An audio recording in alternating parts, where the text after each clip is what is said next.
Assalamualaikum warahmatullahi wabarakatuh. Bismillahirrahmanirrahim. Alhamdulillahirabbil alamin wassalatu wassalamu ala syafil anbiya wal mursalin sayyidina Muhammadin wa ala alihi wa sahbihi ajma'in. Subhanaka la ilma lana illa ma 'allamtana innaka antal alimul hakim wa la haula wa la quwwata illa billahil aliyyil azim. Qala al-mu'allif rahimahullahu ta'ala wa nafa'ana wa iyyakum bi'ulumihi fid dharain amin ya rabbal alamin. Kata pengarang rahimahullahu ta'ala, solat Jumaat. Termasuk pula tentang solat Jumaat. Solat Jumaat hukumnya fardu ain bagi tiap-tiap muslim yang mukallaf, lelaki merdeka sihat, bermukim bertempat dalam satu negeri dan tidak di dalam keuzuran halangan seperti sakit, hujan dan musafir.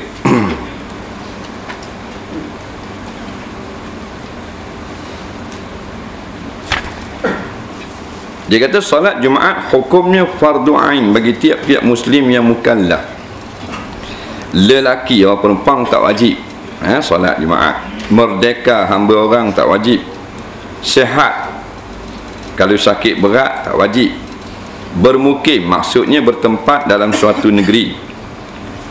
Kita terang balik, mukim maknanya orang yang duduk pada satu negeri 4 hari dan ke atas. Kalau orang tu berlari pada Kuala Lumpur nak pergi ke Kota Baru, singgah di Terengganu 3 hari sahaja, maka dia panggil musafir lagi. Tapi kalau dia booking hotel di Terengganu ni 4 hari ataupun lebih, kerana nak duduk Terengganu 4 hari baru nak pergi Kota Baru, siapa jadi Kuala Terengganu dipanggil pemukim Kuala Terengganu. Faham tak? Dia gitu beza.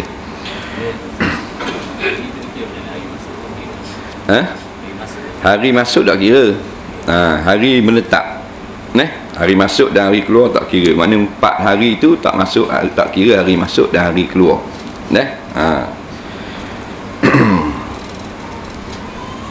Dan tidak di dalam keuzuran halangan seperti sakit, hujan dan musafir.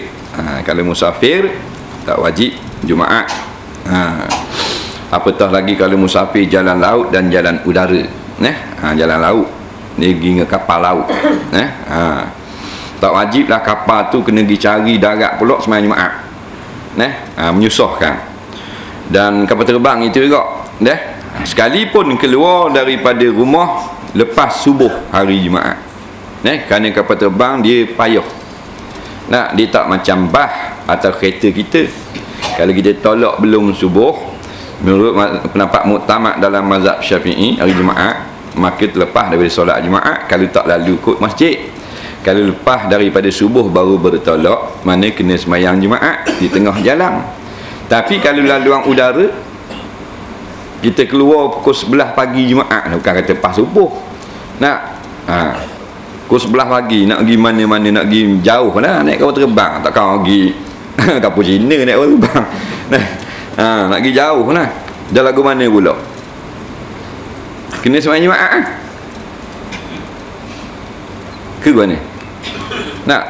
Pasal kaum muktamad kata kalau berangkat lepas subuh kena sembahyang Jumaat. Dah kau terbang dia pukul 11 nak pergi ke London. Kau terbang nak London dia tak macam bah marang. dia sama 14 kali sebetul. Dia ada seminggu sekali, kadang seminggu 2 kali Kuala Lumpur. Jadi gitu. Jadi diharuskan. Pasal benda tu kita nak kawal. Disebutkan di dalam hadis yang artinya sebagai berikut: solat Jumaat itulah kewajipan yang penting bagi tiap muslim dengan jemaah kecuali 4 golongan manusia, itu hamba sahaya, perempuan, anak-anak dan orang-orang yang sakit. Orang yang tidak uzur tidak melaksanakan Jumaat, ia tersebut sebagai orang munafik. Sebenarnya disebutkan dalam hadis, man taraka salasa juma'atin min ghairi uzrin kutiba minal munafikin. Barang siapa meninggalkan salat Jumaat hingga 3 kali uzur, maka akan dicatat dengan orang-orang yang munafik. Munafik di sini maknanya bukan munafik akidah. Munafik akidah ni kafir, iaitu orang Islam yang benci kepada Islam. Waktu kafir tu maksudnya tak molek lah perangai tu, kerana perangai ni siapa diserupakan seperti orang munafik. Disebutkan juga al-Jumu'atu hajjul fuqara. Salat Jumaat itu sebagai haji bagi orang fakir miskin. Syarat sahnya Jumaat menurut pendapat mazhab Imam Syafi'i ada 4, Yang pertama, tempat solat Jumaat harus tertentu yang didiami oleh orang ramai. Dalam mazhab Syafi'i, dia kata mesti tempat orang duduk ramai. Kalau bukan tempat orang duduk, pergi buat solat Jumaat situ, duduk kat lain, pergi buat Jumaat tengah padang, tak ada kena-mengena dengan kampung tu, keluar daripada kampung suku benar, maka tak sah Jumaat di situ.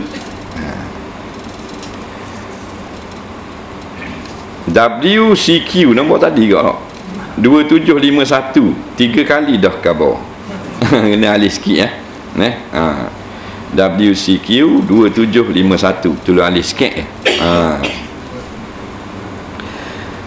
Berjemaah sekurang-kurangnya 40 orang laki-laki ahli Jumaat, dikerjakan dalam waktu zuhur, didahului dengan 2 khutbah sebelum solat Jumaat. Jadi 2 ini dengan hadis, 2 dengan ijtihad ulama. Yang pertama syarat dia, dia kata hendaklah didirikan di dalam tempat orang duduk, tempat tinggal orang ramai.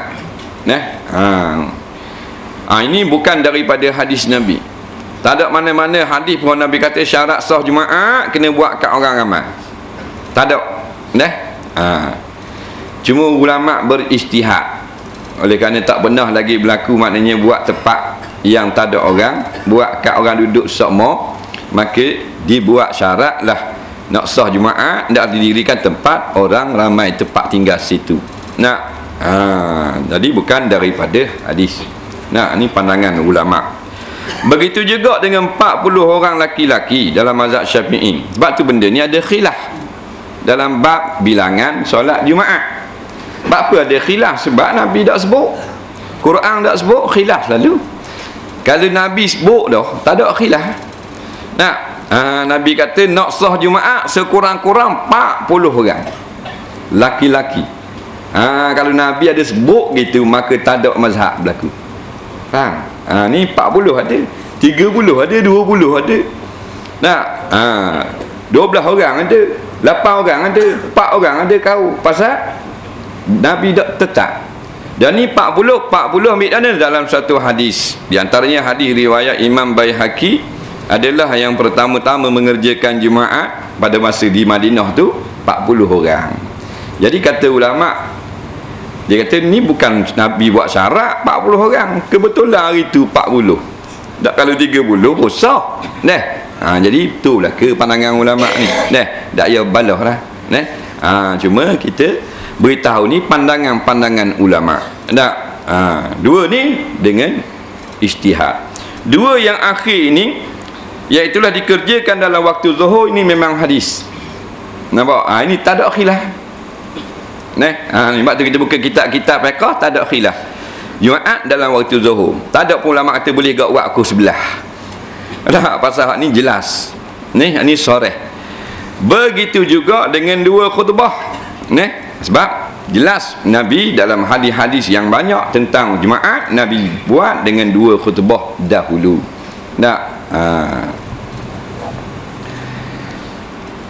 Tentang pendapat di atas mengenai jemaah solat Jumaat sejak dulu hingga sekarang menjadi masalah yang penting diperhatikan orang, walaupun apabila jumlah 40 orang itu dijadikan syarat sahnya solat Jumaat. Bagi masyarakat kita tidak terlalu mengalami kesulitan, tapi bagi barangkali pada satu daerah tertentu yang jumlah jemaahnya kurang pada 40 orang, ini perlu dibuat pegangan. Menurut pandangan mazhab Abu Hanifah, Imam Hanafi mengatakan cukup 4 orang sahaja, termasuk imamnya. Pendapat ini berdasarkan suatu hadis bermaksud Jumaat itu diwajibkan tiap-tiap kampung. Di situ ada seorang imam, walaupun penduduknya hanya 4 orang. Pun juga hadis ini bukan syarat sah Jumaat dengan 4 orang penduduk. Nabi kata walaupun hanya rayah sahaja. Imam Auza'i mengatakan Jumaat itu cukup 12 orang. Pendapat ini bersandarkan dengan hadis yang artinya orang yang pertama kali datang Madinah dari kaum Muhajirin adalah Mus'ab bin Umair, dan dialah orang yang pertama diri Jumaat di situ pada hari Jumaat sebelum Nabi Muhammad datang. Dan ketika mereka berjumlah 12 orang sahaja. Sebab itu banyak sangat pendapat, lebih kurang ada 18 pendapat tentang bilangan solat Jumaat. Sebahagian daripadanya adalah boleh kita taklid, dan sebahagian daripadanya tak boleh kita taklid kerana hanyalah nakal sahaja.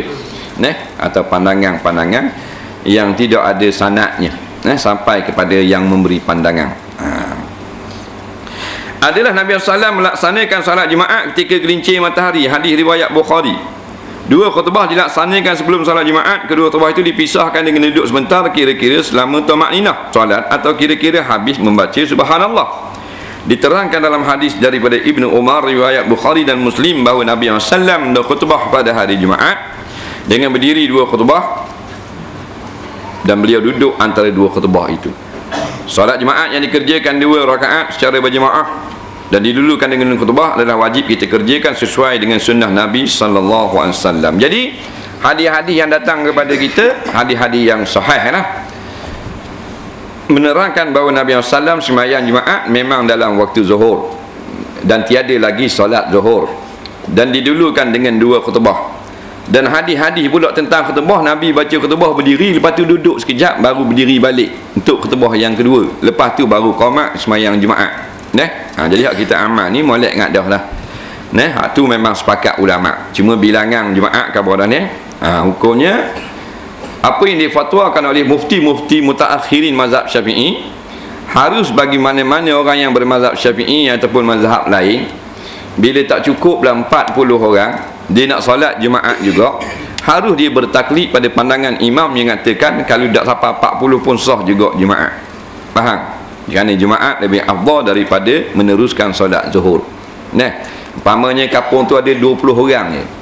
20 orang saja, tak ada orang dah. Dulu ramai orang lelaki nya kekeh diri mati ramai. Jadi tinggal 20. Nak pergi ke bandar hak ada Jumaat hak terdekat je 5-16 batu. Rukun khutbah. Jadi apa tadilah, kalau negeri hak jauh duduk dalam hutang ada 30 orang, ada 15 orang saja nak buat Jumaat juga, mufti mazhab Syafi'i jadi fatwa boleh. Walaupun kaum muktamad kata tak sah Jumaat kena buat zuhur, tapi mufti-mufti mutaakhirin mengatakan harus taklid pandangan-pandangan imam mujtahid atau fuqaha yang mengatakan tak sampai 40 pun boleh juga.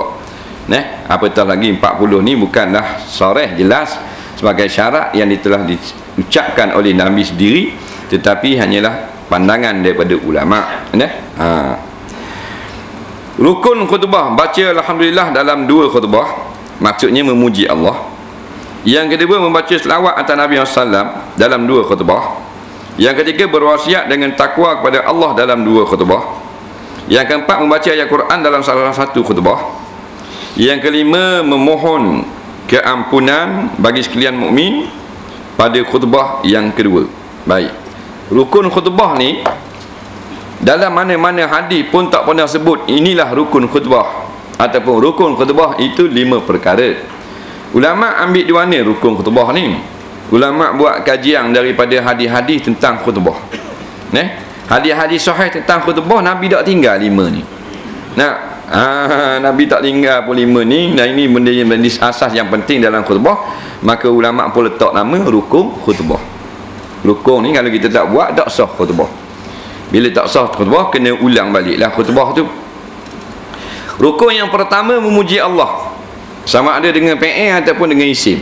Kalau orang mengaji kalimah dengan isim ni, alhamdulillah mubtada khabar. Alhamdulillah padang dah. Lebih lagi dapat alhamdulillahi rabbil alamin. Bisukan Quran alhamdulillah. Memuji Allah. Kalau dengan fi'il ni ahmadullah atau nahmadullah, aku puji akan Allah. Yang sunnahnya alhamdulillah. Kerana hadis-hadis yang sahih Nabi baca khutbah dipuji Allah dengan alhamdulillah. Jadi pendek tak apa dah, sekurang-kurang. Kalau alhamdu Tok Khatib kata tak sah khutbah. Alhamdulillah, aku puji siapa? Paklah puji siapa? Alhamdulillah lah. Jangan alhamdu saja. Kemudian selawat ke atas Nabi. Jadi puji Allah, khutbah pertama kena puji Allah, khutbah kedua puji Allah. Selawat Nabi kita juga dua-dua kena selawat Nabi. Sekurang-kurang Allahumma salli ala Muhammad. Nak lebih lagi, nak panjang lagi, afdal lah, sunat lah. Ingatlah kalau kita orang suruh jadi khatib, tulang tak ada orang, naik alhamdulillah. Alhamdulillah. Betul, Allahumma salli ala Muhammad. Rukun yang 3, pesan orang suruh takwa.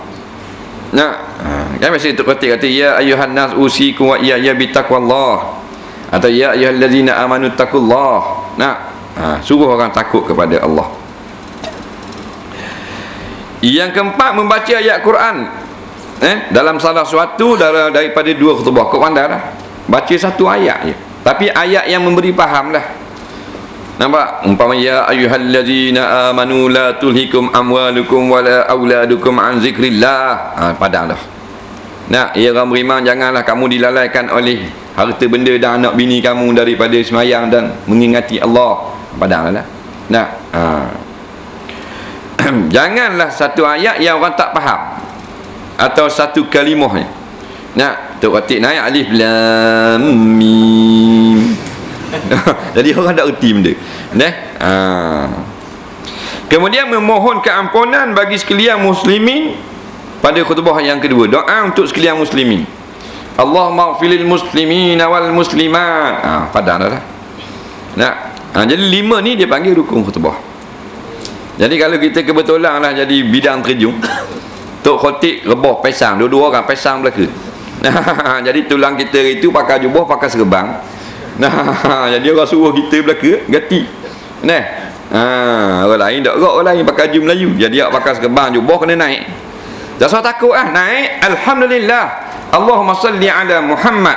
Ya ayyuhallazina amanu ittaqullah. Lepas tu apa benda ni? Baca satu ayat Quran. Nah, kul huwallahu ahad. Tak apa dah. Nah, lepas tu duduk. Bangun pula baca sekali lagi. Alhamdulillah Allahumma salli ala Muhammad ittaqullah. Nah, tak aja baca ayat dah. Allahumma ighfirlil muslimin wal muslimat. Aqimussalah. Biarlah masuk sinar harian pun. Khutbah paling pendek dalam dunia. Tapi itulah rukun khutbah. Faham? Mana tahulah kalau kita nak boleh kira. Siapa suruh pakai serban besar? Nampak? Pakai serban, pakai jubah, dia kira tok guru selalu. Padahal sunnah Nabi. Apa masyarakat dia kira gitu? Pakai jubah, pakai serban, tok guru ni. Pada kawan tu baru kemarin mak rempik lagi, hari ni dah. Hari ni dah taubat dah, pakai beli serban, beli jubah pakai. Nya suruh bawa tahlil. Nak congek terus tahlil.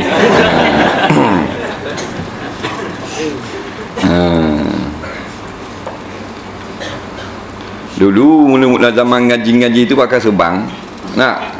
Pakai serban, pakai macam orang ngaji, macam orang alim pakai. Tapi baru ngaji bodoh lagi. Lambat lagi kat orang umur orang mati tahlil suruh jadi syekh. Tak. Dak akak nak kata tak boleh. Orang syekh. Nampak? Lah kita mana reti. Buat bolok itu bolok. Apakah doa awak tekuk itu? Makan. Muka apa putih? Tak. Takut tang. Nampak kan ni dikira kita kira reti selalu padahal baru ngaji. Aduh lah. Bertihah lah. Baca ayat kursi selalu kan, tak apa ingat lagi. Nampak?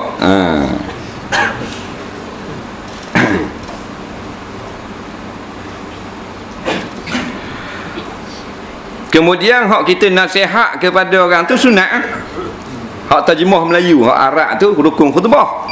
Hak terjemah Melayu tu. Hak tu sunat.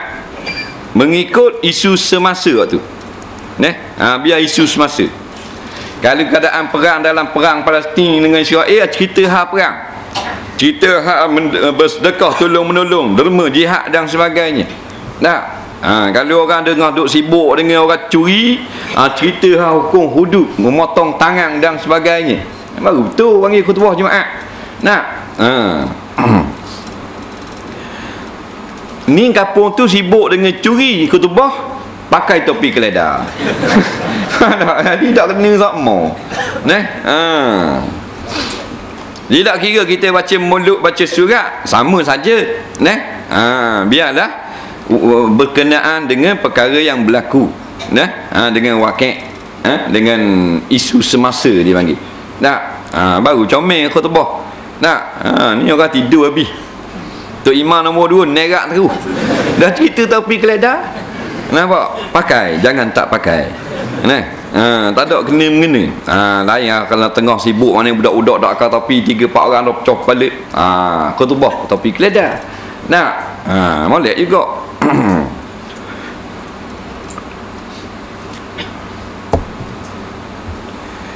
Syarat-syarat khutbah yang pertama, isi rukun khutbah dapat didengar oleh ahli Jumaat. Orang yang nak jadi ahli Jumaat 40 orang tu biar dengar. Yang kedua, berturut-turut antara khutbah pertama dengan khutbah kedua. Jangan berhenti rehat dulu apa semua. Duduk sekejap tu ikut sunnah ittiba' dia panggil. Nabi duduk sekejap. Yang ketiga, menutup aurat. Kalau terbuka aurat tak boleh. Umpamanya terselok kain tok khatib dengan sebab angin kuat, maka tok khatib wajib tutup dengan segera. Tengah baca khutbah, mari angin pun terakak kain tok khatib. Dah hak ujung kain plekat hak cak gajah tu naik atas mimbar. Faham tak? Dalam pula tak bakar gitu.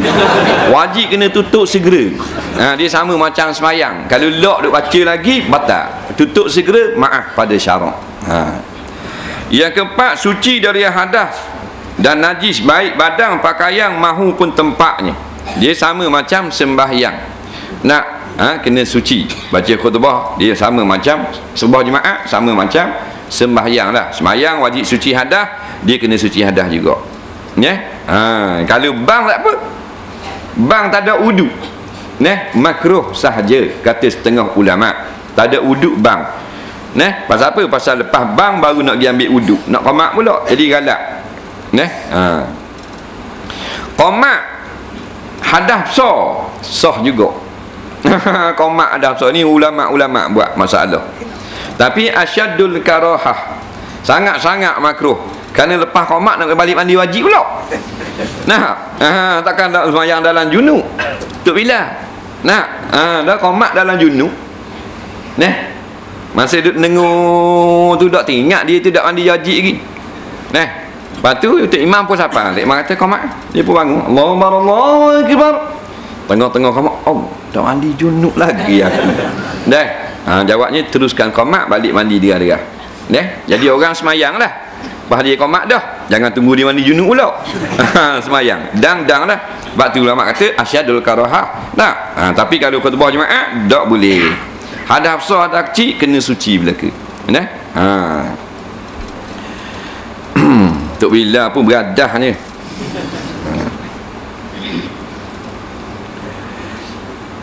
Najis pada pakaian tak boleh ada, melainkan yang dimaaf.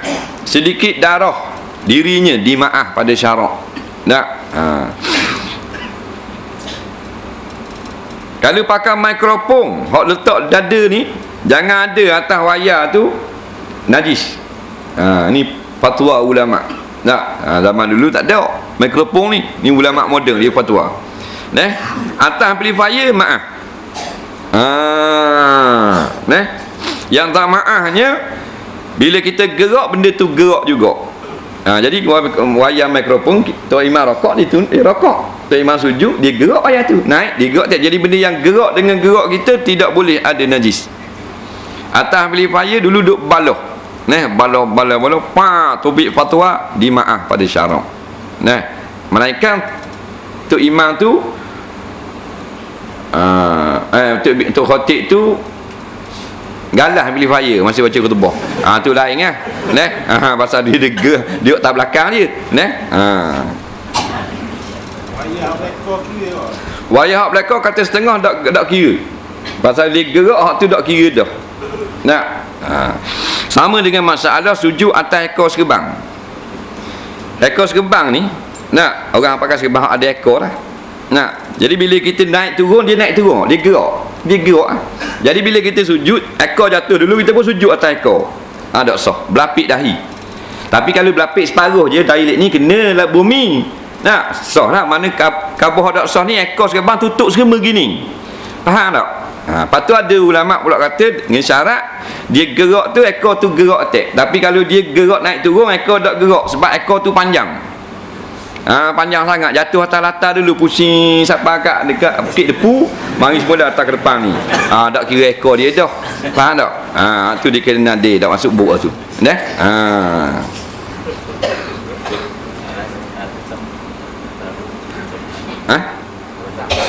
Tokak. Tokak kena suci. Tokak kena suci. Atau tokak tu dah boleh ada tek cicok. Besar kita tengok kadang-kadang benda ni tidak diambil perhatian. Atas tokak mimbar. Nampak? Tokak mimbar tu kan, dia tokak kan. Tai cicok penuh tak tokak. Tidak suci benda dia lagu tu. Ni masalah AJK, ahli jawatan kuasa. Ada setengah tempat tu maknanya dia buat 2 tekak. Alik bawah tu kalau lelaki, alik atas tu rapang, kat rapang tai cicok penuh. Nampak? Masalah tu sama bertahun-tahun. Ni tak kira bersih ke gua ni? Dia kira lelaki nak bersih kat rapang kotor tak apa. Ni ahli jawatan kuasa ni. Gitu.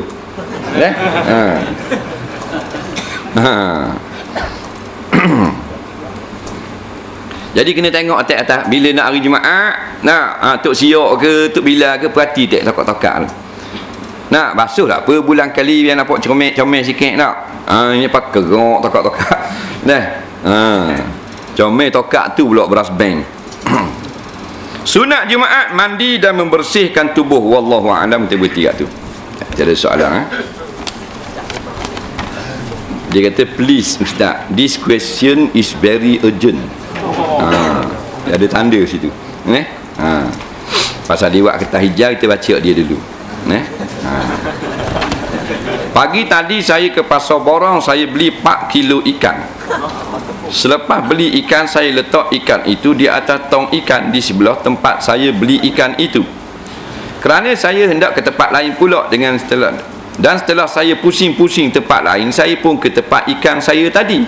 Saya pun ambil ikan itu terus balik. Sampai di rumah saya terus letak dalam peti hingga ke petang. Baru saya buka. Tapi alangkah terkejutnya saya apabila saya buka plastik itu, saya dapati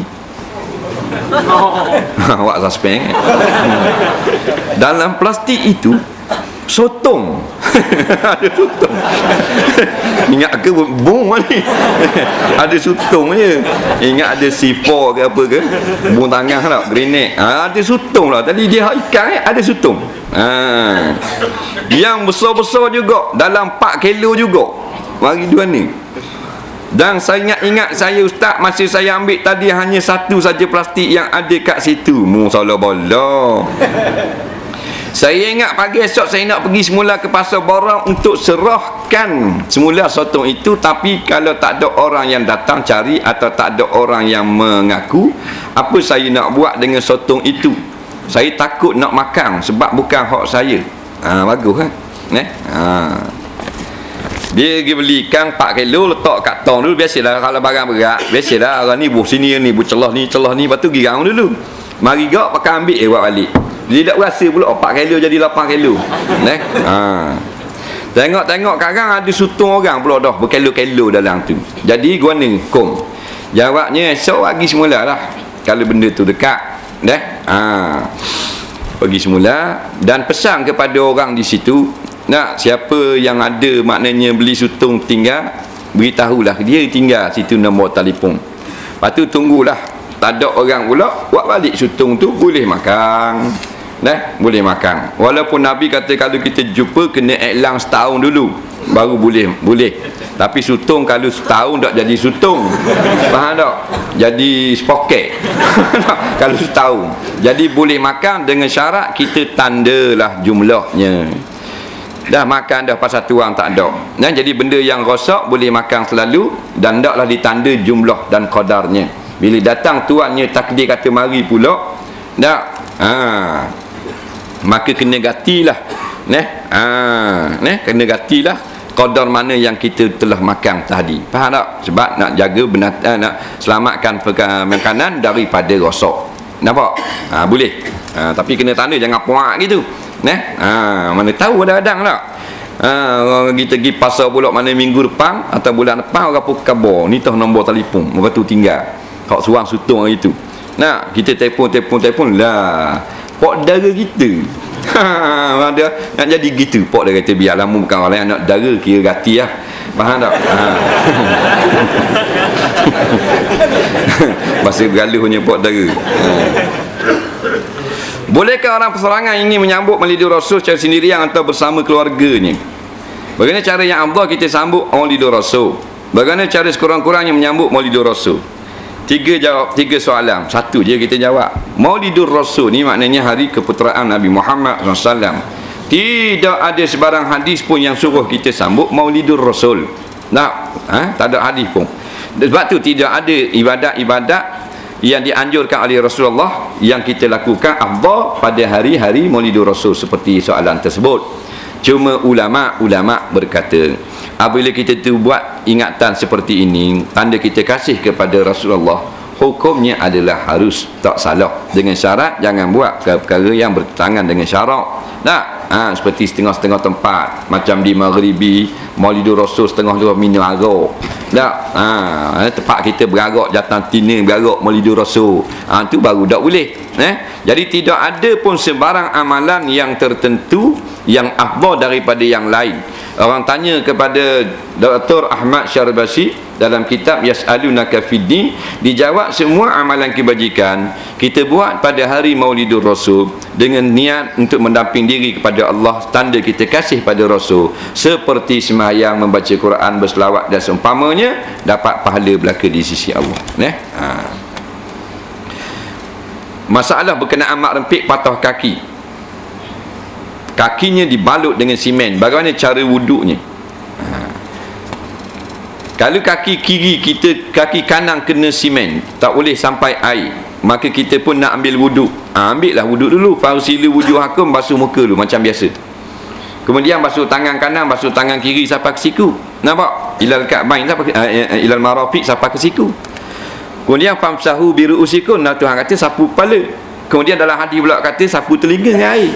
Lepas tu nak basuh kaki, arjulakum ilal ka'bain, tak boleh ada seming. Situlah mula tayamum. Sebut dah gitu dah dalam kitab Fiqh Manhaji. Dr. Mustafa Bura, seorang ulama besar mazhab Syafi'i, terang dah dengan jelas. Siapa kat kaki itu, kita startlah tayamum. Tepuk tangan kepada debu, sapu ke muka, niat tayamum. Kemudian tepuk sekali lagi, sapu tangan kanan, sapu tangan kiri, sebagai ganti daripada kaki yang ada simen, tak boleh sapa air. Lepas tayamum, sambung balik wuduk yang belum habis, basuh kaki kiri. Selepas tu selesailah. Dok solat mak rempit jika dia solat duduk tapi kakinya yang patah terlunjur ke depan menghadap kiblat dan kaki satu lagi di belakang disilang seperti duduk bersila. Tak ada masalah, ni orang sakit. Kaki seming takkan nak lipat. Lipat mana kaki seming? Coh seming maknanya. Jadi dah kaki hak seming ni seterik tang kiblat. Tak nanti mak rempit terapik pun boleh. Kalau kaki patah tak ke depan, tak kira siapa-siapa. Boleh masalah gitu duduk darurah. Tak ada masalah yang duduk ni. Boleh ke dia solat sambil baring sedangkan dia mampu duduk? Tak boleh. Kalau boleh duduk, kena solat duduk. Tak boleh duduk, baru berbaring. Kan Nabi kata wa illam tastati' fa ala junubi. Jikalau mu tak mampu duduk, baru boleh terletang. Jika mak rempit ini mimpi keluar mani pula dah, dalam kaki seming tu, macam mana pula nak mandi wajib sebab kaki dia tak sapak air. Maklumlah mak rempit ni power. Aduhlah, gitulah bila kita mandi, kaki tak kena air, mandi dulu segala anggota yang boleh kena air. Faham tak? Mandi dulu hak mana kena rata habis Muka ada seming tak ada tak kena rata air. Tubuh ada seming tak ada seming kena rata air wajib. Punggung ada seming tak seming punggung. Kaki je tak boleh rata air, ada seming. Maka perhati dulu mandi wajib. Lepas tu tayamum. Tayamum. Gua ni tayamum, tepuk tangan biar ke debu tanah, lama muka biar rata. Tepuk pula tangan buru sekali lagi, lama tangan kanan sampai siku, lama tangan kiri sampai siku. Apa buat gitu? Pasal giat ganti, tak boleh kena air di kaki hok ada seming. Lepas tu sah mandi junub tadi. Faham? Nak tayamum dulu pun boleh, nak mandi dulu nak tayamum kediam pun boleh. Cuma hok dalam wuduk saja wajib tertib. Soalan seterusnya, sah atau tidak orang nikah digolok tanpa wali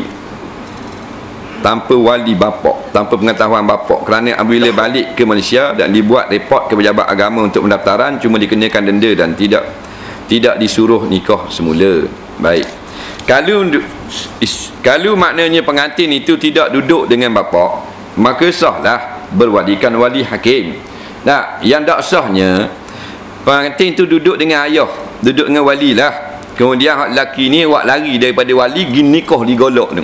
Hak tu tak sah ha? Pasal awak lari daripada tangan wali. Kalau hak duduk belajar luar negeri ni tak mesti Malaysia, tak mesti England. Narati wak luar negeri lah dikira dua marhalah. Nah, jadi dikira orang ni sudah tidak ada wali. Nah, ni hak tak sah ni.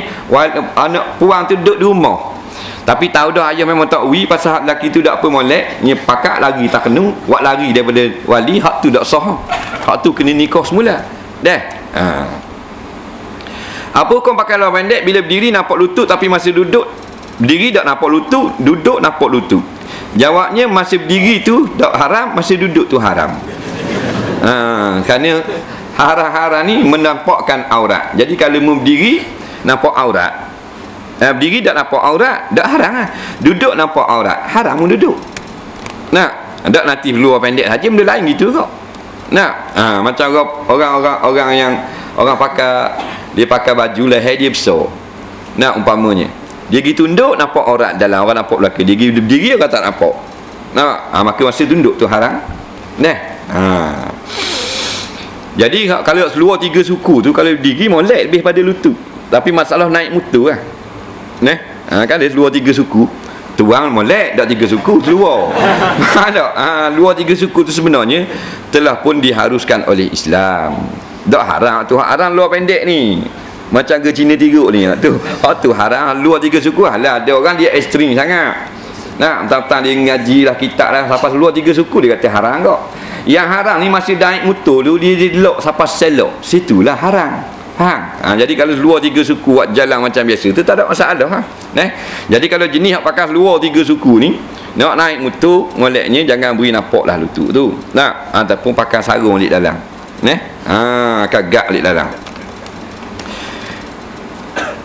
Nabi nak mewasiat, ada wasiat pada Sayyidina Ali bahawa kalau akad takbir ihram jari kena buka sedikit. Soalan saya, kalau buat rapat jari boleh tak? Dia kata Nabi wasiat pada Sayyidina Ali masa takbir sunat renggang jari sikit, bukan renggang buka gitu, renggang sikit dak khifmuk gitu. Buka sikit. Jadi dia kata kalau dia nak buat rapat juga mana hukum? Jawabnya yang berbabi ingat apa dah Nabi suruh renggang dah. Sikit. Mudah je tak. Dan Nabi suruh renggang sikit, renggang lah. Kira nak lawang sokmo. Tapi kalau buat rapat pun ulama kata sah, hukumnya sunat renggangkan sedikit. Faham tak? Saya makmum muafiq tapi saya sedar tak nak baca Fatihah sebab imam terang sangat nak buat gana. Kalau mari sama ngetuk imam tapi imam terlampau laju tak ada habis Fatihah baru ihdinas siratal mustaqim, tak imam rakaat dah. Jawabnya tak boleh rakaat kerana mu mari sama ngetuk imam muafiq. Kalau mu mari lewat dah masbuk boleh rakaat sama dengan imam. Jadi kalau kita mari awal sama dengan imam takbir kita takbir tak maka kita kena perhabiskan Fatihah. Tak sekira dia tu dilaju, kita perhabiskan Fatihah baru kita rakaat dan ikut dia. Dalam semayang saya ingat seumur kepada awet. Guna menyakit berat ni. Nak buat lagu mana? Jawabnya lupakanlah dia. Kita semayang ni nak apa benda? Ingat Tuhan. Aqimis solata li zikri, dirikan semayang tu supaya ingat kepada aku. Lepas tu sunat kita buang segala ingatan-ingatan kepada dunia sebelum daripada akad takbir. Masa berdiri nak takbir jangan gaduh ngak. Nak kira Allah Akbar lalu. Diri tu ingat aku ni munajat ngadap Allah Taala. Tak ramai orang Tuhan beri peluang aku dapat akad takbir macam aku ni. Ramai orang duduk dalam kesesatan. Aku boleh takbir. Nak semayang molek sikit. Aku nak ingat molek sikit. Tak mau ingat benda-benda lain nak karut-karut. Barulah mudah. Jadi ingat Tuhan. Jadi agak bangun ke Allah Akbar lalu. Tak tahu ke benda. Kemudian sebab itulah banyak benda yang kita duk cara dunia, banyak itulah dia akan ganggu fikiran kita. Kurang cara, kurang ada dalam hati. Sebab tu ulama-ulama dulu dia tak boleh duduk kat orang ramai pasal jadi serabut semayang teringat. Kalau pakai selendang tak tutup dada dikira tutup aurat tak? Dia kata orang puan pakai selendang tapi tak sampai kat dada selendang dia. Jawabnya tutup aurat ke tak? Tengoklah dulu baju tu. Kalau baju hak jenis terbelah nampak dada, selendang kau atas ni saja tak tutup aurat pasal baju belah nampak dada.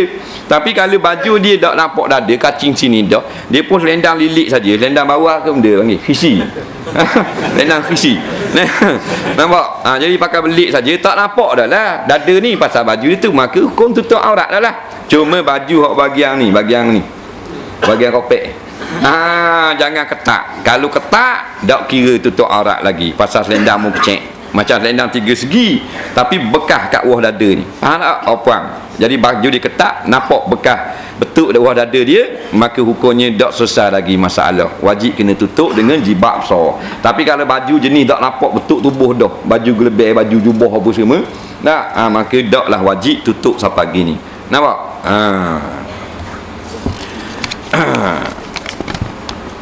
Kalau seorang makmum masbuk tu tak sempat dengan imam masa tahiyat akhir, dan bila imam bagi salam, makmum tu tak sempat habis baca tahiyat, makmum tu kena habiskan tahiyat tu dak dulu dak.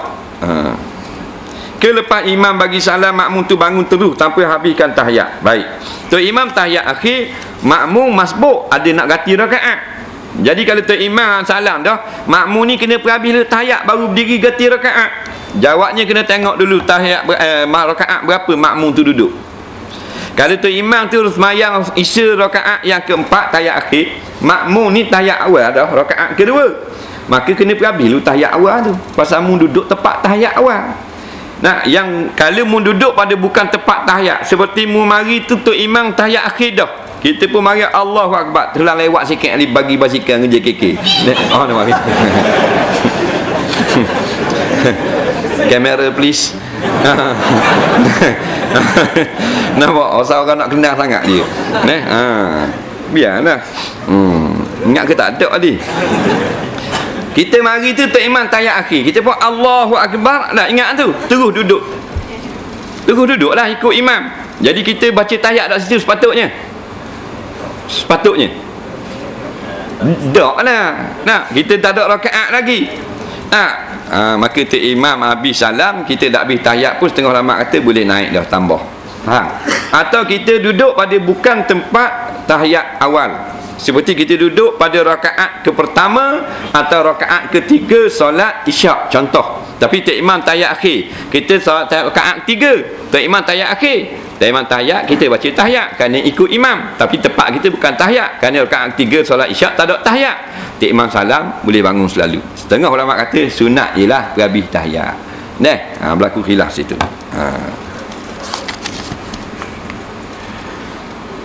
Boleh tak sambut lelong ikan yang dirampas oleh pihak berkuasa daripada bot nelayan asing? Ya, sambut lelong. Jawabnya kalau kepunyaan orang Islam tak boleh.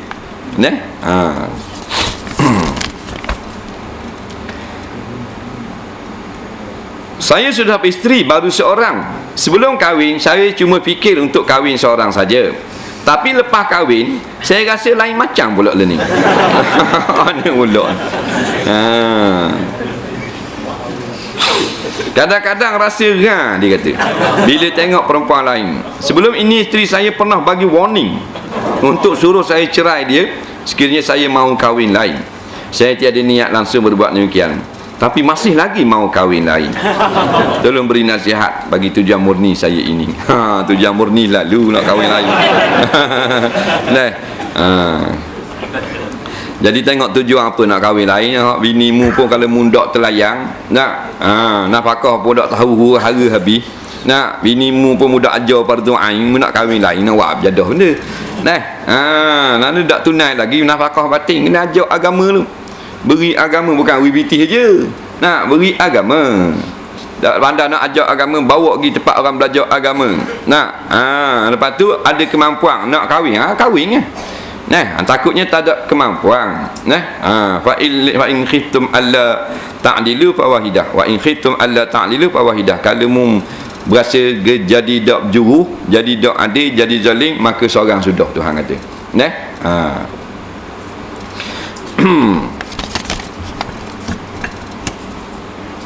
Soalan seterusnya, orang bukan Islam ada darah haid tak?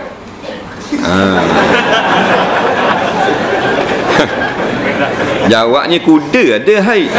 Tak kata orang bukan Islam, kuda ada haid. Kuda, arnab. Apa hukum tengok VCD lucoh? VCD pising itulah, piring tu, tapi cerita lucoh. Jawabnya harus kalau mung sendiri berlakon dengan bini mung. Tak? Ke haram? Tak lah, haram dah. Makruh lah tengok kita sendiri, bodoh ya bagi.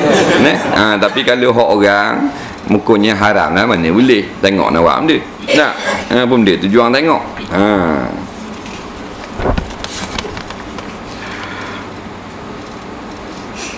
Apa hukum seorang isteri telah dicerai oleh suaminya dan mempunyai seorang anak? Anaknya 5 tahun lebih dah. Kepada siapakah yang berhak atas jagaan anak itu? Sekira-kiranya anak itu dapat pada ibu, bagaimanakah sekiranya ayah tu nak gunakan lawyer? Dapatkah jadi hak milik ayah? Tolong jelaskan. Dia tak payah balah lah. Islam ni tetap awal-awal gitu. Bila berlaku perceraian, anak milik isteri, nafkah ayah yang kena beri. Faham tak? Milik isteri. Melainkan isteri itu kahwin dengan suami lain, faham? Barulah gugur milik tersebut. Ataupun isteri itu tidak layak membela anak, seperti benagih dadah atau kerja tempat-tempat haram. Perempuan Sunda, isteri itu bosnya. Apa benda ni, kerja sebagai penari, pelakon, mengajar di akademi Fantasia ke apa.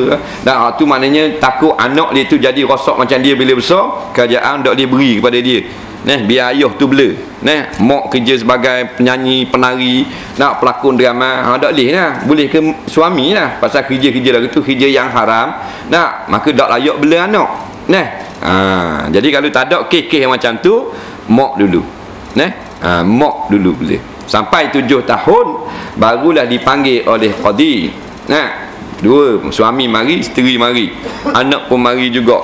Lepas tu tanya anak, nak duduk dengan siapa? Nak duduk dengan siapa? Maka kalau dia kata mak, duduk dengan mak lagi lah.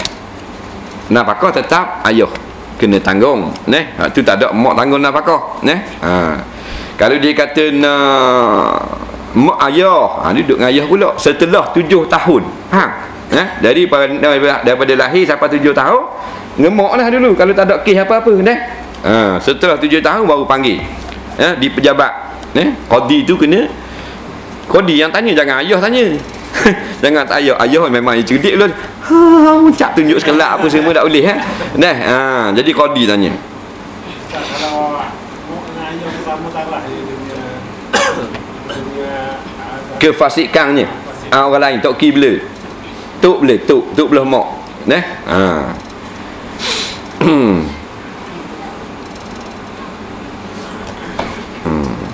Kalau dia tunjuk dua-dua, belah mak tunjuk, belah ayah pun tunjuk, budak tu jawab gitu. Mana nak suruh nikah semula tu. Adakah membuka akaun di SSPN, Skim Simpanan Pendidikan Nasional, dan membeli CJ Simpanan Prima halal di sisi syarak? Ditanya dua. SSPM, CJ Simpanan Pendidikan Nasional. Lepas tu CJ Simpanan Premium. Jadi bukan kita jawab ni, ini dijawab oleh apa benda ni, beberapa orang mufti di mufti Malaysia, di Malaysia ni, di dalam negeri di Malaysia. SSPN ni, Skim Simpanan Pendidikan Nasional, setakat ini belum lagi difatwakan. CJ Simpanan Premium telah difatwakan tidak harus pada syarak.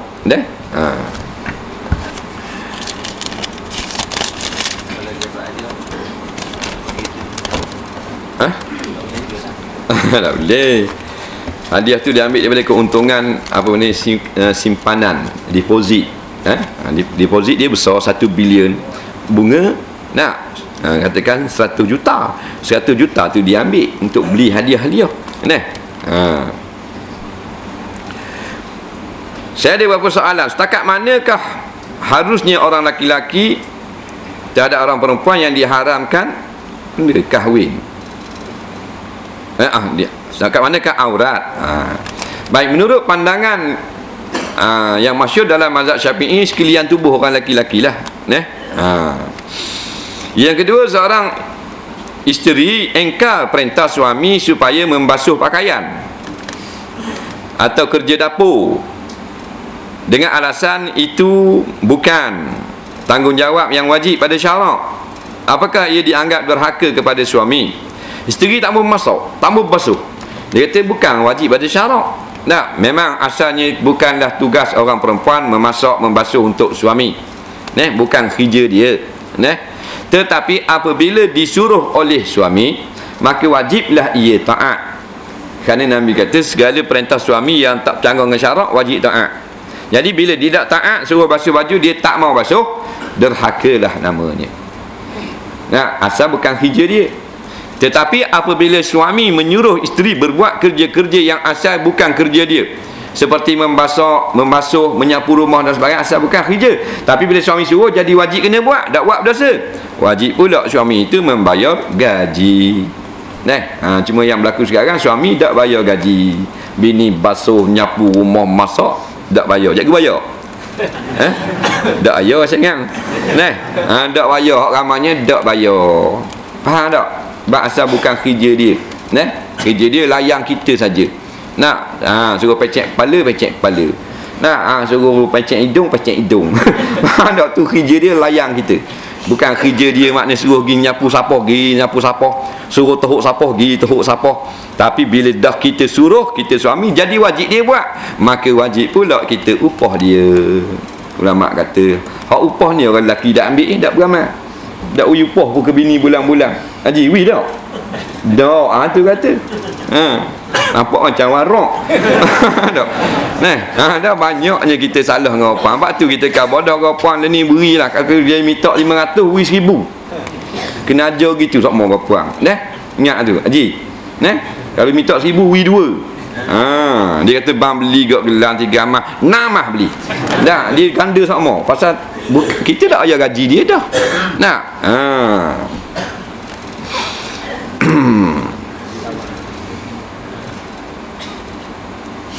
Bolehkah jelas beritahu saya sekurang-kurangnya amalan yang paling minimal untuk mendapat syurga di akhirat kelak? Terutama sekali di waktu usia sekarang ini. Berapa dah usia orang tanya, kita pun tak tahu dah. Jadi banyak sangatlah orang mari dah jumpa dengan Nabi, khabar nak selamat, khabar satu amalan yang selamatkan aku. Orang ni Nabi jawab lain, sahabat ni Nabi jawab lain. Ada seorang tu sahabat mari tanya khabar satu amalan, nak tahu panjang-panjang. Nabi kata la tarda, jangan marah. Mari tanya pula, jangan marah. Tapi sahabat lain mari tanya hak lain juga. Sahabat lain mari tanya, Nabi kata gini, menjaga mulut, menjaga kemaluan, jangan buat kacau dua tu. Selamat kamu. Jadi sahabat lain pula. Walhasilnya kalau kita orang tua-tua ni memang jenis dak berzina, dak berjudi, dak apa dah, maka lazimlah membaca Quran, duduk-duduk saja, beristighfar, sebut-sebut nama Allah biar banyak.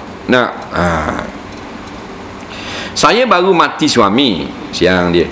Suami saya tidak bersama saya hampir 10 tahun dah, tak bersama. Allah Rabbi. Disebabkan oleh sekatan undang-undang. Kadang-kadang undang-undang tak boleh nak masuk, tak ada bisa. Biasa benda lagu ni. Kahwin dengan orang hak luar negara dan sebagainya, tak ada masalah bisa. Patutkah saya pantang selama 4 bulan 10 hari seperti tak boleh pergi kerja, tak boleh pergi masjid dan tak boleh keluar rumah dalam tempoh tersebut? Ya, kena berpantang juga. Kerana pantang ni bukan makna kita untuk beredah, edah lain. Edah ni kerana kita dijima oleh suami. Tunggu supaya dapat kita pastikan rahim kita kosong daripada benih suami dulu. Berkabung ni tujuan lain, tanda kita duka cita, bersedih dengan sebab hilangnya seorang yang bernama suami. Faham tak? Tu tujuan dia. Sebab tu tanda bila orang yang berduka cita, takkan bakal jangok, bakal lawa, takkan dengan mulut merah, pipi sama. Mana duduk dalam keadaan murung lah. Tak camai, tak lawa, tak keluar rumah. Kerana tanda berduka citanya hilangnya seorang yang bernama suami, orang yang paling penting dalam kehidupan seorang bernama isteri.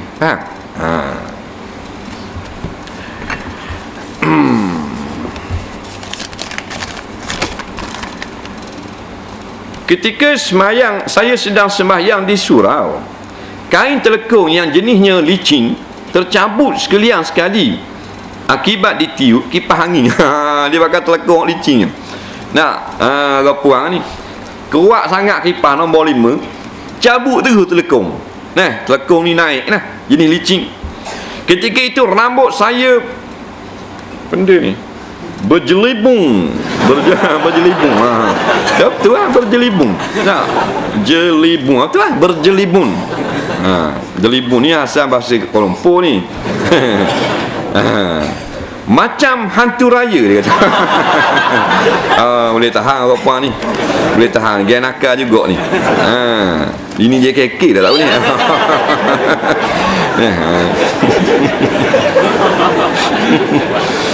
Kuat molek lah ni. Soalan saya sahkan sembahyang saya jika saya ulang semula daripada awal. Malu betul ramai orang yang ketawakan saya. Dia kata ramai orang suka ke dia. Ni pun baca soalan pun ramai ada orang suka. Dia kata dia nak ulang semula daripada awal, sah dah. Ulang lagu mana tu? Jawabnya, kalau kita dah berhenti semayang, dia buat semayang semula, dia pakai molek, memang sah lah. Tapi gini, ulama buat, kalau kita terbuka aurat, bukan kita yang buka, di dalam sembahyang terbuka, seperti ditiup oleh angin, ada sungguh. Dalam kitab-kitab lakon dia kata seperti ditiup oleh angin, maka kita tutup dengan segera, tercabut kita ambil pakar dengan segera, dimaafkan pada syarak, tak batal lagi, teruskan sembahyang. Tak? Nampak rambut pun tak apa. Gitu juga kalau orang lelaki semayang, pakai kain pelekat, jatuh terus kain pelekat. Dia pun akad pakai kilas dengan segera, dimaaf pada syarak lagi, walaupun tak pakai seluar undertaker. Faham? Dia semayang duduk tahiyat awal, luar dalam tak pakai kain pelekat saja, kilas pula gaduh-gaduh qomat, kilas bibir kurang.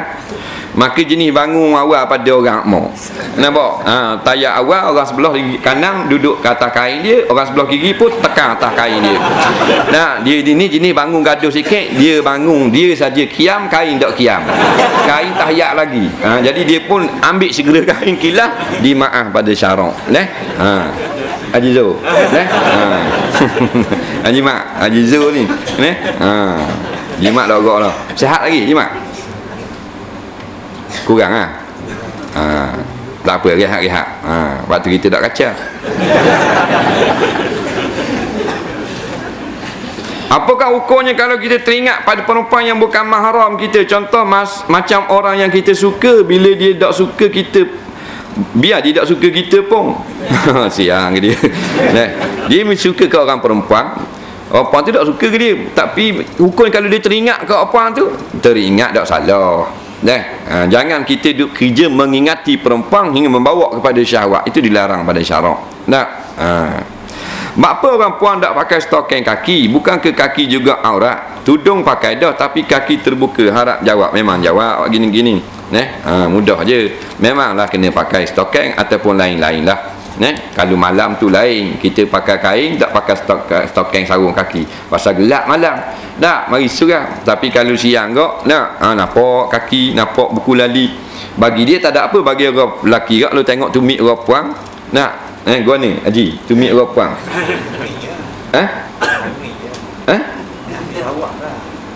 Tak dengar gua ni? Ada orang tak tengok tumit? Naik ke? Tak boleh. Batu orang puang ni telur kabur ni hak dah agak cetong ni, naik ke dah.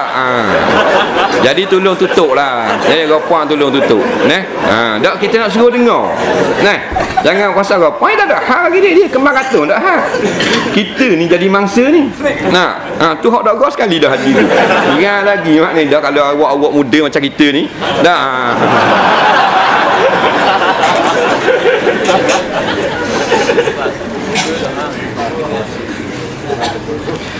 Betul kok Nabi tak pernah semayang di rumah? Dan kalau kita semayang juga di rumah, apakah kita tak ikut sunnah Nabi SAW? Kawan saya kata kalau tak ikut sunnah sesatlah kita. Betul ke? Jawabnya, jangan kata bila tak ikut sunnah tu sesat. Tak. Dia gini, bukanlah tiap-tiap benda kalau sunnah kita tak buat maka jadi sesat. Faham baik masalah bol nilai menyalahi apa yang telah jelas disebut oleh Nabi SAW. Tu lain. Perintah-perintah tu kita pergi buat lain dengan niat, maknanya kita tak suka dengan apa yang telah diperintahkan oleh Nabi, tu maksud sesat. Yang Nabi kata taraktu fikum amrani lan tadillu, kamu tidak akan sesat. Maknanya bukan tiap-tiap bila sunnah kita tak buat jadi sesat, bukan. Kalau tiap-tiap sunnah kita tak buat sesat, ramai orang sesat. Tapi jangan menyalahi dengan sengaja. Contohnya dalam bab berhukum. Nabi kata orang perempuan maknanya wajiblah menutup rambutnya bila keluar daripada rumah, kena tutup aurat. Mari seorang ustaz ni kata tak apa, tak tutup aurat pun, zaman moden dah ni. Itu maksud sesat. Bukan bila Nabi semayang duha kita malas semayang duha jadi sesatlah kita. Nabi semayang di masjid sama atas dasar fardu kifayah, kita semayang di rumah, semayang fardu, semayang maghrib di rumah, jadi sesat. Tak kena fatwa lagu tu.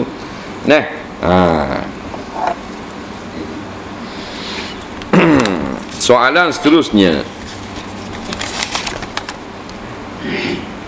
apa hukum kekasih saya beri hadiah kat saya? Adakah berdosa? Kalau hadiah itu menimbulkan fitnah, macam mana pula untuk mengatakan ustaz kami masih belum kahwin? Memanglah kekasih. Kalau dah kena tu tak lagi kekasih pula. Boleh tak ustaz jelaskan? Jelas sikit-sikit dah lah.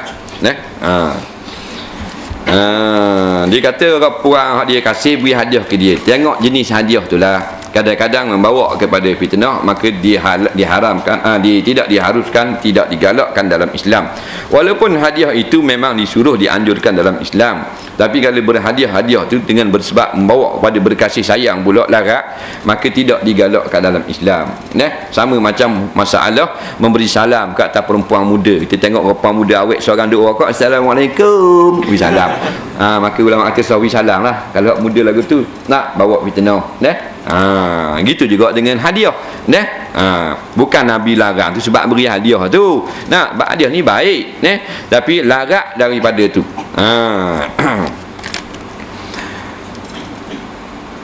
Boleh tak ajak budak kecil memasuki saf pertama hak balik dah ketika banyak saf hadapan masih kosong?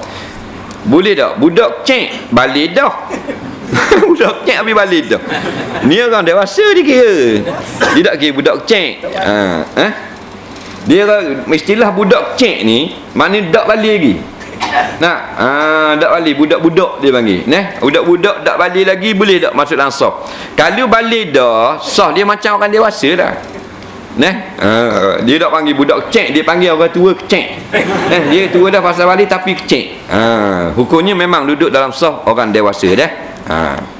Apa hukum jika isteri tidak membenarkan suami kahwin lagi jika suami mampu? Jawabnya, tidak syarat dengan isteri yang beri izin. Dah kita mampu nak kahwin lagi, kahwin dah. Isteri mana nak suruh kita kahwin? Mereka seorang isteri hak kemamang baru ni. Tapi bila kita tak suruh suami kita kahwin lagi, tiba-tiba suami kita kahwin lagi, kita sabar je dah. Kan kita dengar dah kan, hukum-hukum berkenaan dengan berkahwin ni. Kita pun orang puang memang dia tak suka suami dia kahwin seorang lagi tak. Dia pun tak doa, tak suruh apa. Tambah tiba-tiba dah berkahwin juga, tak usah duduk buat tak molek lah. Tak ni cerahlah aku atau balik rumah tu aku. Apa gitu semua. Kayak gini menyesal. Apa gitu semua. Sabar kan. Macam isteri-isteri Nabi kan duduk dalam keadaan sabar. Dah kenal dah lama ustaz tapi tak tahu asal mana pula dah. Asal kita bumi lah, daripada bumi. Beri sedikit latar belakang atau biodata dan belajar di mana. Semulalah. Cuma belajar ni ramai angkat orang kata ada belajar India, kata belajar Mekah ni, kata belajar Tani ni, kata belajar Mesir ni, kata Amerika dia kok. Amerika ni kata England. Kita sekolah SS, sekolah menengah Sultan Sulaiman. Pelibah tu dah. Siapa kata nang rendah sahaja.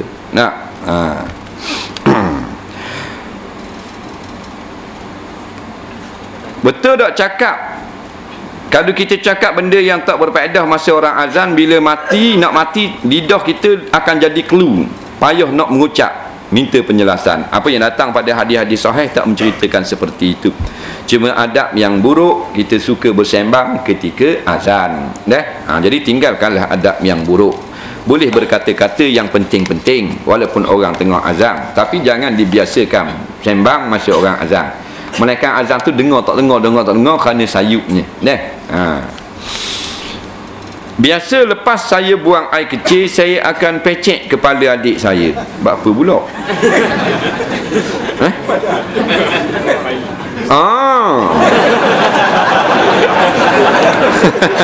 Faham dah lah. Ada juga aku bengong. Jadi lepas daripada dia buang air, dia pun istibrak lah, dia pecek nak suruh berhenti lah, air kecil tu habis. Kita ingat adik dia pecek kepala. Nyanyi lah adik, tiap kali kecil menolong adik. Jadi keluarlah cecair putih pekat. Adakah ia air mani atau air mazi? Dua-dua bukan. Pada adatnya itu air wadi. Biasa air wadi kalau keluar laki-laki dia keluar masa kencing, tapi bukan semua orang. Bukan mani, bukan mazi. Mazi jernih, mani syahwat kemuncak. Biasanya keluar masa angkat barang berat, dan masa kencing dia panggil air wadi. Hukumnya najis, wajib basuh dan membatalkan wuduk. Ada ustaz lain yang beritahu bila imam habis baca Fatihah pada rakaat ketiga dan rokok, makmum juga mesti rokok kerana ia dikira masbuk. Kalau tidak perlu tambah rakaat, betul ke? Kok mana pula ustaz ni? Ustaz ni kata kalau rakaat ketiga dah, kita dah habis lagi Fatihah, tak imam rokok, kena rokok. Tak betul gitu. Jawabnya, kalau kita masbuk atau muwafiq bukan berdasarkan pada rakaat, tapi berdasarkan kepada bila kita masuk ke dalam rakaat, adakah sempat masa kita menghabiskan Fatihah. Jadi kalau pada rakaat yang ketiga ini mana dengan sebab kita terlambat mengejar imam dia pada rakaat yang kedua, kita sampai rakaat ketiga imam nak rokok dah, kita dang Maliki Yaumiddin, barulah kita dikira masbuk. Tapi kalau kita naik sama-sama rokok, naik daripada rakaat naik ke rakaat yang ketiga sama-sama dengan imam, muwafiq, tak boleh rokok, kena perhabiskan Fatihah. Apa hukum masa sembahyang saya telah menelan rohak atau sedawa dengan mengeluarkan bau durian atau petai? Rohak hak duduk di dalam mulut tak boleh telang. Rohak hak daripada dalam mulut boleh telang. Yang tak bolehnya rohak daripada dalam perut kita, tubik balik, duduk dalam mulut, telang balik. Ini kata setengah ulama fiqh. Kemudian sedawa mengeluarkan bau durian atau petai. Biasa durian makan durian, dia bunyi untuk bila. Orang sebelah bau durian, celaka makan durian untuk bila. Jawabnya tak batal sembahyang. Ataupun bau petai. Biasa orang ni bagi makan petai. Tak ada masalah. Sedawa, sebab sedawa ni angin saja daripada perut lalu ke rongga dada kita mengeluarkan bau sedikit, hak bekas makanan yang masuk tadi. Sama kok? Tak batal kok? Orang lain tak batal. Makruh benda-benda busuk, bau rokok, bau durian boleh ganggu orang sembahyang. Sebab tu Nabi kata jangan hampir masjid kami kalau ada dalam mulut benda yang bau yang kurang enak. Maka kita kiyah benda-benda apa bau tak apa molek, tak apa sedap. Maka koma dulu barulah masuk balik ke masjid, bukan larang terus.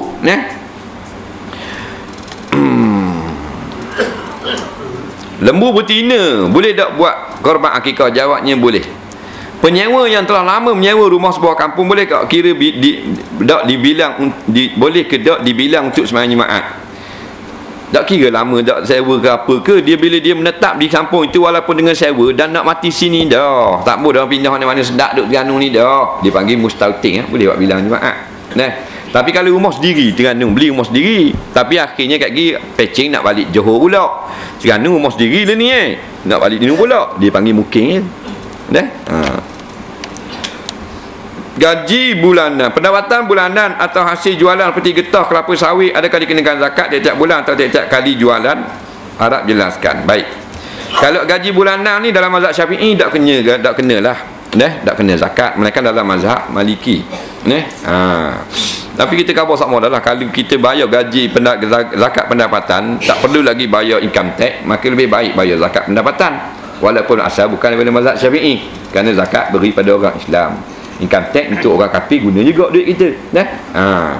Kemudian kalau kita jadikan beneran kelapa sawit getah bukan tanaman-tanaman zakat, tapi dah jadi jualan, jadi perniagaan, kena zakat atas nama zakat perniagaan, bukan atas nama zakat tanaman. Kerana zakat tanaman kelapa sawit tak kena zakat, dah.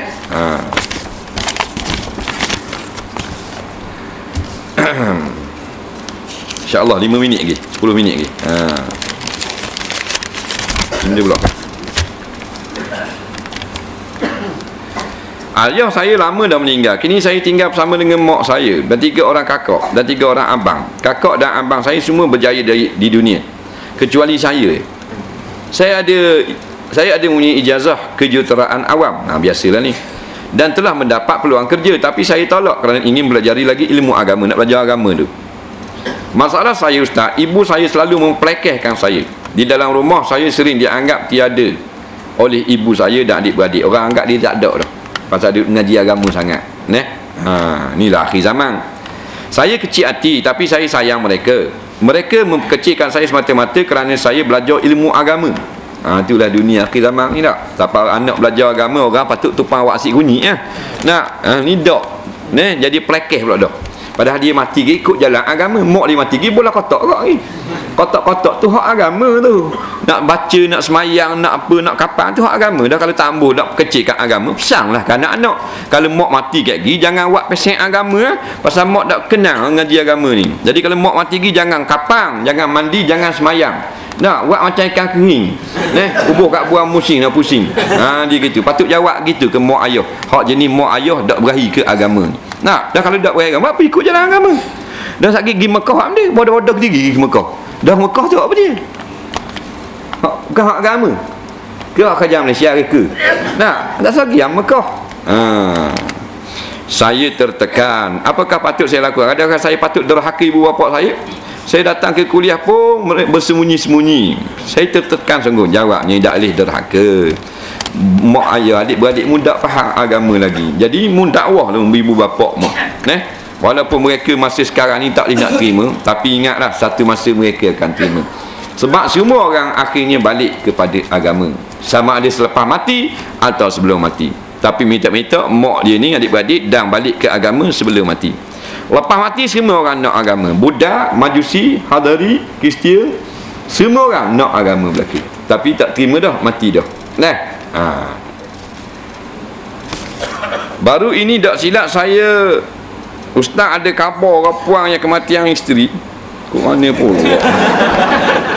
orang puang yang kematian isteri. Laki dia puang. Kematian suami kot ni, kematian isteri. Kematian suami ada. Nak pergi haji kali kedua dan seterusnya, tak mesti kena bawa mahram. Bawa teman yang dipercayai, sekurang-kurangnya 4 orang boleh dah. Tapi ada ustaz lain minta suruh tanya ustaz semula, mazhab mana yang berpendapat gitu. Sebab ia tak rajin dengar lagi ustaz tu kata. Bersama ini saya lampirkan kitab yang menjadi rujukan tersebut, yang mengatakan orang perempuan yang kematian suami kalau nak pergi haji kali kedua tak boleh pergi dengan teman, tapi mesti kena bawa mahram. Harap perjelaskan dengan terperinci. Jadi kita malah nak baca ni kitab ni, Majmu' Syarah Muhazzab, Mujallad Sabi', jilid yang ke-7. Baik. Dia kata dulu tak silap, dia kata kita ada khabar kalau orang perempuan yang mati suami nak pergi haji kali kedua. Kalau haji kali kedua ni haji sunat dah lah. Tak mesti pergi dengan mahram. Lepas tu dia ada ustaz pula seorang lagi kata, tak je dengar lagi. Mungkin tanya mula ustaz Zahar ni ambil dua ni, mazhab mana kau? Yang kata boleh. Jawab ni peling tu ni. Peling. Sebab bukan masalah pergi kematian suami. Kalau dalam kematian suami kena berkabung dulu. Maknanya jangan salah faham. Sebab apa? Dalam mati suami tak pergi, kena tunda. Tak wajib pergi haji. Dia kena bergabung 4 bulan 10 hari. Dah boleh pergi mana-mana tak? Tak boleh Dah bila kita kata bolehnya? Yang kita kata bolehnya, perempuan yang nak pergi kepada Mekah, nak pergi Mekah, bukan haji yang pertama, haji kali kedua. Tak? Jadi bukan haji wajib, haji sunat. Haji sunat. Kalau nak pergi haji sunat ni, pendapat muktamad macam kita majmuk ni, nak dipanggil kaum asah. Nak mesti kena temang mahram. Sama ada mahram tu suami ataupun bukan suami, tapi mahram. Nampak tak? Situ masalah. Bukan kita kata dalam mati suami tu dak dalam 4 bulan 10 hari boleh pergi dengan kawan-kawan. Hak kita khabar sama-sama dah pendapat yang muktamad. Kalau haji pertama kali pun kalau suami mati tak wajib pergi lagi. Dia duduk dalam keadaan berkabung tu. Duduk berkabung melainkan hak dunia dah. Boleh balik sini. Kalau haji yang kedua dia panggil haji tatawwu', haji sunat. Dia pergi dah dengan laki dia gitu. Haji fardu, pergi kali kedua mati dah suami, ibu tunggal dah. Faham lagi? Maknanya boleh pendapat yang muktamad wajib pergi dengan mahram. Mesti temam mahram. Tak boleh kalau bukan mahram. Tapi kalau haji yang pertama ni kita khabar sama ni, haji yang pertama dia boleh pergi dengan mahram. Tak ada mahram boleh temang dengan perempuan-perempuan yang kepercayaan siqah dalam kitab fiqh kata. Tu haji pertama. Haji kedua, pendapat muktamad kata tak boleh guna perempuan-perempuan sebagai teman. Kawan-kawan puan mesti mahram. Nampak? Pendapat muktamad kata. Nampak lagi? Ada beza kat situ. Sekali lagi kita ulang. Kita ngajar sama. Pendapat bila nak pergi haji kali yang pertama, haji wajib dia panggil. Puan ni tak ada mahram. Tak ada mahram. Boleh pergi dengan nisa usiqat, perempuan-perempuan yang adik, yang comel-comel perangai. Sekurang-kurangnya 4 orang, kata Mak Ibn Hajar. Syekh Ramli kata 3 orang. Tak apalah hak tu, boleh pergi dengan teman perempuan. Tapi kalau nak pergi haji yang sunat, tak boleh teman perempuan, mesti mahram. Faham lagi? Ni dalam kitab Majmu' pun kata haza ala sahih, ini tah atas kau yang sahih. Nampak? Tapi dalam kitab lain kata ini kau asah. Maka muqabil asahnya kau sahih. Kalau kata atas jalan sahih, kau dhaif ni pula kata boleh pergi juga walaupun haji hak sunat. Faham tak? Dengan kawan-kawan perempuan yang siqah. Nampak? Masalah ni dulu balah. Dr. Yusuf Qardawi fatwa lain, Syekh Usaimin Arab Saudi fatwa lain. Arab Saudi ni dia Hambali sikit, dia kuat sikit bab perempuan. Jadi Syekh Usaimin fatwa haram juga kalau nak pergi haji sunat, mulai kalau pergi dengan kawan-kawan tak boleh, mesti mahram. Dr. Yusuf Qardawi kata tak apa, boleh pergi kalau dengan kawan-kawan perempuan walaupun haji yang sunat, kerana maksud larangan Nabi itu adalah keamanan. Kalau dah aman dengan suami pun tak boleh pergi. Kalau nak kira faham, dah aman. Tapi kalau aman pergi dengan rombongan macam kita naik kapal terbang ni ramai-ramai, walaupun tak pergi dengan mahram, dia pergi ganda-ganda rapang, ada tak sah, ada apa, dia kira aman lah keselamatan. Lepas tu Dr. Yusuf Qardawi fatwa harus pergi. Itulah juga yang difatwakan oleh Majlis Agama Islam Negeri Selangor. Perempuan-perempuan yang nak pergi haji yang sunat boleh pergi ke tak dengan kawan-kawan, tak pergi dengan mahram? Jawabnya harus. Itu juga yang telah diputuskan oleh Lembaga Tabung Haji Malaysia. Apabila orang buat satu soalan, kalau perempuan ni nak pergi haji sunat, boleh tak pergi dengan kawan-kawan perempuan? Jawabnya diharuskan pada syarak. Dengan keadaan sekarang pergi ramai-ramai telah aman daripada fitnah dan kacabila. Orang tak ada lah nak rogoh lah kapal terbang, kerana dia rombongan semua. Siapa dinu hotel pun rombongan, dinu pun rombongan. Maka inilah yang kita jawab. Hak kau asah tadi memang kata tak boleh, dia kena haji pertama saja. Tapi hak kita jawab ni untuk kita taklid kau, untuk kita nak beramal dalam keadaan sekarang. Faham? Bukan masalah nak canggah kitab majmu'. Ada belaka kitab. Wallahu a'lam. Insya-Allah kalau yang lain ni minggu hadapan lah. Bismillahirrahmanirrahim. Allahumma fa'na bima 'allamtana wa 'allimna bima yanfa'una. Rabbana zidna 'ilma, Rabbana atina fid dunya hasanah fil akhirati hasanah wa qina azabannar. Wa sallallahu sayyidina Muhammadin wa ala alihi wa sahbihi wasallam. Walhamdulillahirabbil alamin. Assalamualaikum warahmatullahi